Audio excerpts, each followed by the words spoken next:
사실상 원금을 지키며 은행 예적금 금리보다 높은 수익을 낼 수 있는 종합투자계좌 IMA 상품이 출시 직후 큰 인기를 끌고 있습니다.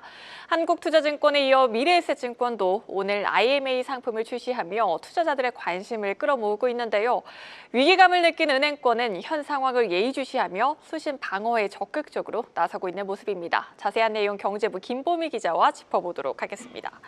김 기자, 워낙 초기인 만큼 아직까지는 잘 모르시는 분들도 많으실 것 같아서 한 번 더 짚고 넘어가겠습니다.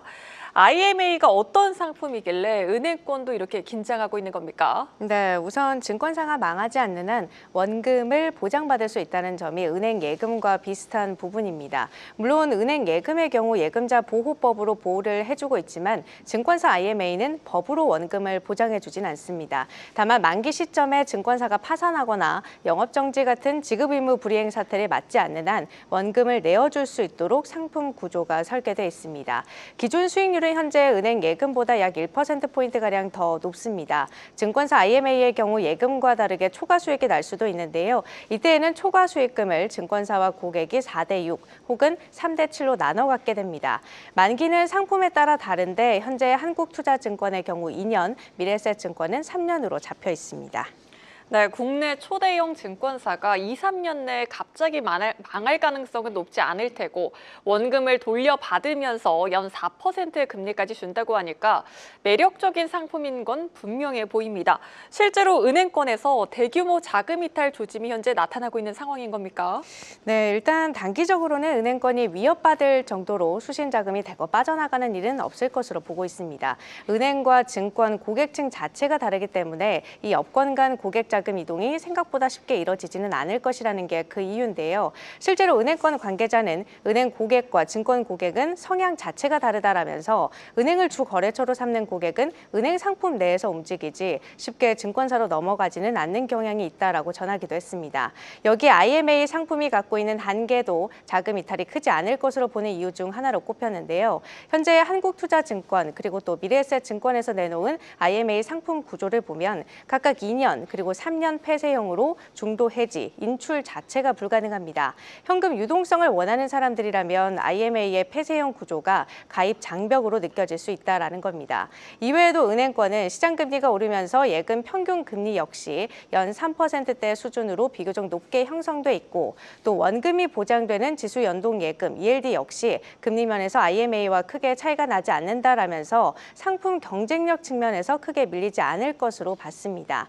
다만 장기적으로는요, 적극적으로 자산을 증식하려는 수요가 지속적으로 늘고 있는 만큼 머니무브 가능성에 대해서 경계를 하고 있는 상황이고요. 다양한 수신 방어 전략도 고민하고 있습니다. 네, 폐쇄형으로 설정된 IMA의 경우 중도 해지가 불가능한 만큼 신중하게 투자를 결정하셔야겠습니다. 은행권 일단 표면적으로는 아직까지 경쟁력에서 크게 밀리지 않는다, 자금 이탈 조짐 크지 않다라고는 하지만 과연 실제로 그럴지 의문인데요. 게다가 또 요새는 간편 결제 시장도 굉장히 커지고 있고요.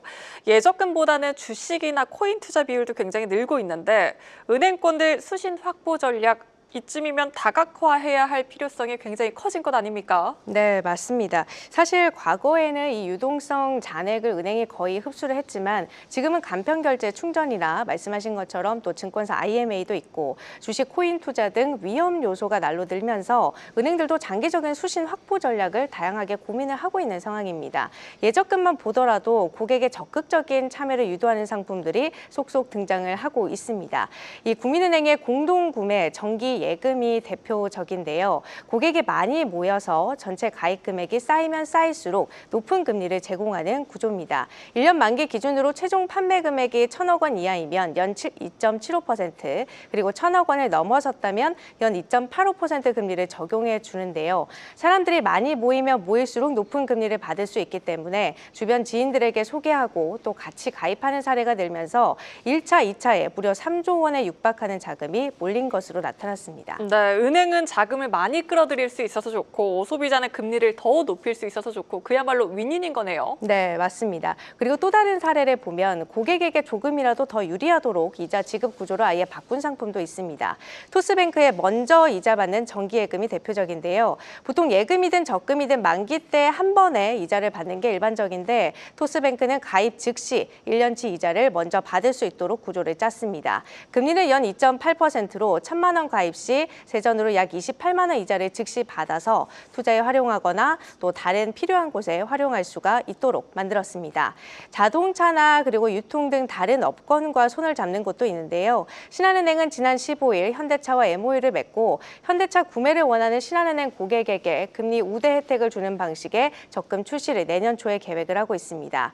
이처럼 은행들은 수신 이탈을 막기 위해서 저마다 다양한 방식을 택하고 있는데요. 금융 소비자들로서는 자금을 굴릴 수 있는 선택지가 다양해지고 있다. 이렇게 볼 수 있겠습니다. 네, 여기까지 듣겠습니다. 경제부 김보미 기자였습니다.